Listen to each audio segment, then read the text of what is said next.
Let's go to the wide receivers. Jayden Higgins, speaking of those Texans, we started the show with C.J. Stroud. Now we move to his rookie wide receiver, who's 78% available against the Colts.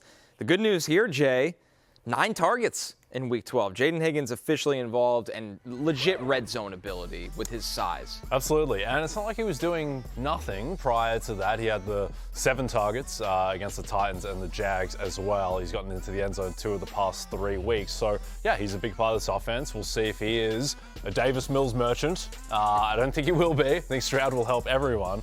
The Colts defense is really interesting now, Connor, because they have this huge disparity between incredible cornerbacks, but no real pass rush outside of Leatu Latu. So I'm interested to see how that unfolds. Mahomes is not the guy you want to go up against with that, because Mahomes was just able to wait and then find eventually the open man because he wasn't pressured a ton, or at least it didn't disrupt him too much. But, I mean, how do you think this Colts defense is going to go against Houston?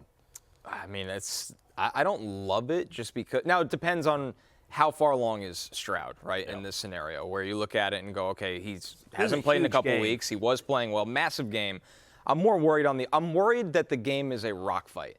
That's my fear, because Houston plays behind the will of their defense, and I think it changes how they play on offense, whether it's Stroud or Davis Mills. I just don't think they have to be unnecessarily aggressive, especially with Nick Caley, who's been getting better, as you pointed at the top of the show, but I still think they want to be a little careful. So I just don't expect it to be a bombs away kind of game. Yep, I think that's fair. I think a huge thing in this game is just the health of Daniel Jones. It's a total like 44 and a half.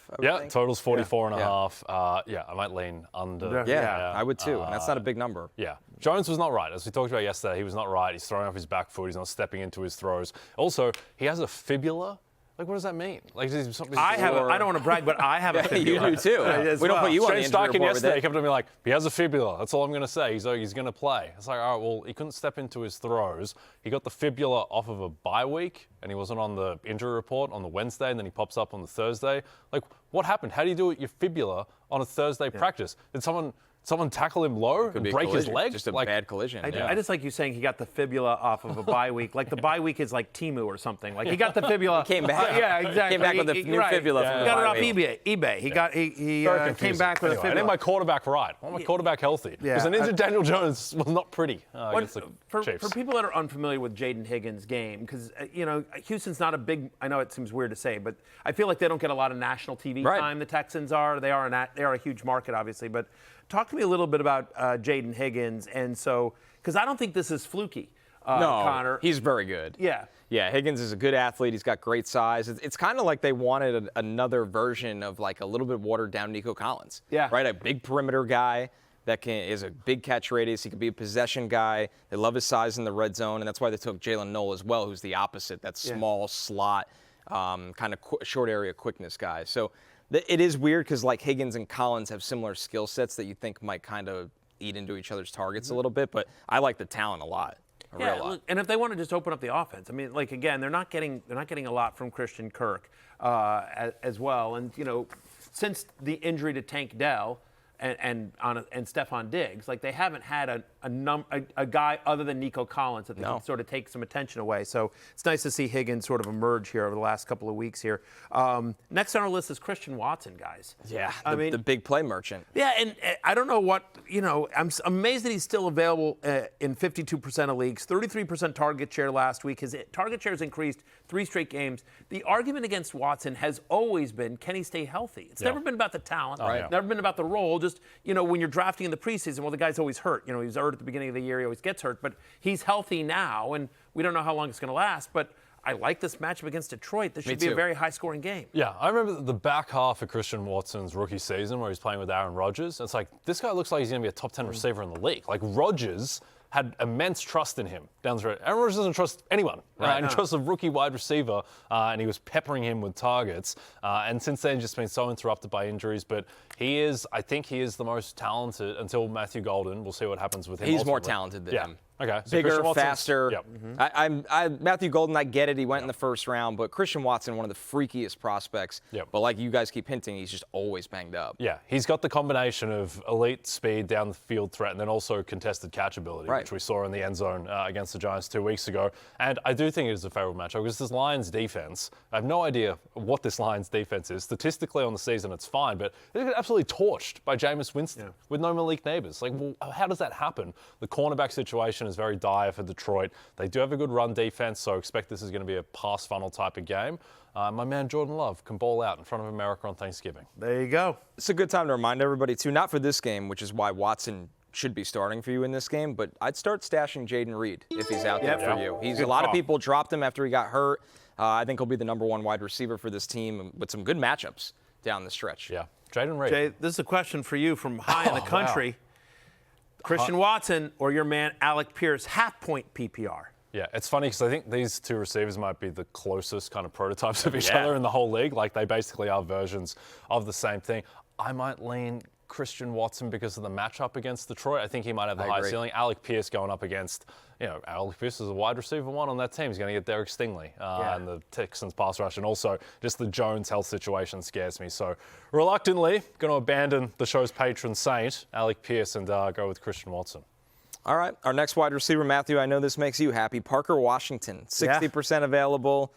5 catches for 71 yards and a touchdown last week. It's crazy he's still out there. It's crazy he's still out there. We keep talking about him. He Traveler's keeps number producing. one. The Traveler loves looking for him. At least 17 fantasy points in 3 of the past 4. He's had at least a 23% target share in each of those games. Now, even if Brian Thomas comes back, and we sort of expect that, that just means Diami Brown comes out. Like, Parker Washington is their slot guy. They've been playing Myers on the outside. You do have some Brenton Strange there as well. We'll talk about him coming up. But the Titans, this matchup, allowing the 3rd most yards per game to wide receivers so far this season. Since week 9, Parker Washington has a 92% route participation. He's just out there on every single play. The weirdest thing is for a smaller guy, Connor, they look for him in the end zone quite a bit. All right, he just kind of finds a way to slither and get open. Yes. There's something funny, and I think Travis Hunter's going to be awesome, but that they traded all these assets for their #2 wide receiver, a guy that you thought would play a lot in the slot. And Parker Washington is just like doing everything they ever wanted from a smaller slot wide receiver. Yeah, we'll see how it all ends up with the Jags, who I don't think are particularly good, but they play the Titans and the Jets 2 of the next 3 weeks, and the home Colts in between, so they're very likely going to be 9-5. But the way they have built this wide receiver room is just completely insane. Like, to trade up to Travis Hunter at 2, to take Brian Thomas Jr. The year before, to spend these resources on Jacoby Myers, and now you have Parker Washington as well. Yeah. It's very strange. This one from Aaron Cashman. Is Parker Washington the lead singer of the Slot Merchants? I feel like he's the bass player. Wan'Dale Robinson? Yeah, Wan'Dale probably. Wan'Dale Robinson is the ultimate slot merchant. Although now he's become I know, like now a he's legit playing wide outside. receiver. I know, it's crazy. Who's the lead of the Slot Merchants? Lead singer of the slot. Let us workshop this one. I think about that. Slot just merchant because- also has negative connotations, right? Right. So it can't be a Monra St. Brown. He's kind of too good. Right. It needs to be somebody that it needs to be like the wide receiver version of Alvin Kamara last year. Yes. That just that feeds Chris Right. Olave this year maybe. Maybe although he's not a slot guy, but I mean like just somebody that's like just scamming his way to PPR relevancy. catches. It was Wan'Dale Robinson, but Yeah. now he's expanded the route tree. Now he's good. But now he's good. I'll tell you, a new warrior has entered the arena, and John Mechie Yes, on the sir. Jets. He's a slot merchant. Yeah. Yep. He's So- unbelievable, John Mechie. We'll talk about him. We got him up coming here, on, deep league targets. in a second. But before we do, Jamari DK, 86% available. Nice loves it. rookie year so far for DK on the Titans. Now he's getting involved in the pass game. It took a couple weeks to really get him involved, but Cam Ward's looking his way, and he's got speed, Matthew. He has a ton of speed, and the important, so you saw it on the special teams touchdown, but also like they're looking for him. He's had at least a 90% route participation each of his last 3 healthy games, 18% target share last week for Cam Ward. That was tied for the team lead there as well. Now, he does play a lot in the slot. Jacksonville's actually weirdly good against the slot. They allow the second lowest catch rate to opposing wide receivers from the slot. But I feel like they'll move him around a decent amount, and because of his speed, look, is he great? No, but he's available in 86% of leagues, and this Titans offense is starting to show signs of life, of just being at least semi-competent. And so, Cam Ward's playing a lot better. DK's interesting. DK's interesting, and it's fun. Like, I picked him up and used him to beat a guy in our league, and so I sent some DK picks, to Nice. to my opponent just to troll him, just to taunt him, because I used him to beat him. Yeah, very good. It's a great win for America that the Titans don't have any Sunday night football games this year. Yes. So Matthew can't take a DK prop, which would be an absolute catastrophe on a national For platform. football night? Yeah. All right, deep league targets. Luther Burden. I would never do that. People watch football night in America. This show, no one, honestly, I just swear do to whatever you God, want on this it's show. Literally just, I'm not even convinced we broadcast. I literally just think you and I just come, the three of us just come here and we BS for an hour. Pretty much. And just Sometimes whatever. a little after the show. Yeah, and just right, exactly. Just no one's watching this thing. That's why we get away with it. The deep league targets. Luther Burden against the Eagles on Friday's game, 89% available. I just want to talk about Burden for one quick second here. Back-to-back games with 5 targets. Feels like he's. This is your show to do that. It's the best part. Yeah, thanks. Well, I just feel like on Burden here, Connor, is that he's surpassed Olamide Zaccheaus, and I know it's been up and down for Caleb Williams, and that he's been a better fantasy quarterback than real life quarterback, and they still want to go a little bit run heavy here. But Burden has the kind of if they gave him a full-time role, whether it was due to injury or he just burst through, could be a league winner. He's got that kind of talent. He's going to be their DJ Moore whenever they move on from DJ Moore. That's the exact role. You can play him inside and outside, the manufactured touches. He's got enough juice to win down the field. It's just opportunity that he's going to need. And Matthew, if you want to give your fantasy football opinions on any other players on the show, you just feel empowered to do so. What do you think of Andre Yosevas this week? It's a great spot for you to talk about him. Well, he's got a 20% target share last week. T. Higgins has already been ruled out, as you see some of our others receiving votes. So Yosevich, I think, could be useful once again as the number 2 guy. Him and Mike Gesicki. Remember, Joe Burrow is expected to be back and starting Thursday night on NBC and Peacock. I'm a company man. Should be a great game against the Ravens. So Yosevich actually, has been productive in games in which either Higgins or Chase is out. Again, no Higgins on Thursday night. How about the human Dortch, Greg Dortch, 15 or more fantasy points in both the games that Marvin Harrison Jr. has missed. And Connor, in your role of a beat reporter covering the Jets day-to-day, John Mechie is somebody who's caught your attention. He's playing very well right now. He's commanding a lot of targets. He's got juice after the catch. Tyrod Taylor trusts him. And Tanner Angstrom is literally scheming plays for him to be the primary read. So John Mechie, this is real. He's going to give you what? He's the Jamar Chase of the New York Jets. Right. Yeah. There you go. It's exactly star in his role. 26% target share for Tyrod Taylor last year. Outscored Justin Jefferson last week. I'm just saying. I'm just giving you stats. Oh, believe me, I'm well aware because Roto Pat picked him up and started me against him in our league. Unbelievable. And and he had Jordan Mason on his which it was obviously the right move, but I'm you have a running back. Nope, John Mechie. John Mechie. Roto Pat knows ball. Roto Pat knows ball. By the way, in that But league, you know what he doesn't know? Victory.